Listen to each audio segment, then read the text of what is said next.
धर्मशाला में राज्य पर्यटन मंत्रियों का राष्ट्रीय सम्मेलन का आगाज हुआ। केंद्रीय पर्यटन और संस्कृति मंत्री जी किशन रेड्डी ने सम्मेलन का उद्घाटन करते हुए कहा कि भारत सरकार और टूरिज्म डिपार्टमेंट की ओर से 3 दिवसीय टूरिज्म मिनिस्टर कॉन्क्लेव का आयोजन किया गया है। इन 3 दिनों में भारत में टूरिज्म को बढ़ावा देना, डेस्टिनेशन बढ़ाना, domestic tourism, foreign tourism, eco tourism सहित सभी पर्यटन से जुड़े मुद्दों पर मंथन किया जाएगा।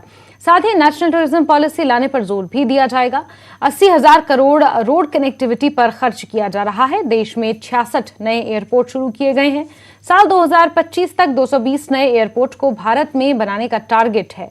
अभी कैबिनेट ने टूरिज्म में बढ़ावा देने को 50,000 करोड़ का गारंटी कार्ड के तहत खर्च किए जाने को मंजूरी दी है, जिसमें टूरिज्म इंडस्ट्री की हर गतिविधि से जुड़े लोगों को लोन दिए जाएंगे।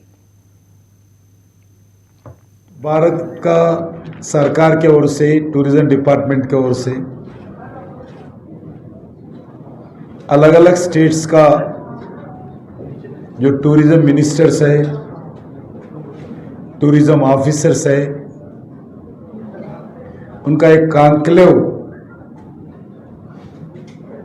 इस हिमालयन धरती धर्मशाला में, इस पवित्र स्थान में हम शुरुआत करने वाले हैं। इस 3 दिन में भारत में कैसा टूरिज्म को बढ़ावा देना, भारत में टूरिज्म को कैसा एनकरेजमेंट करना, टूरिस्ट डेस्टिनेशंस को कैसा डेवलप करना, फॉरेन टूरिस्ट को कैसा अट्रैक्ट करना, डोमेस्टिक टूरिज्म में इंडियन डायस्पोरा और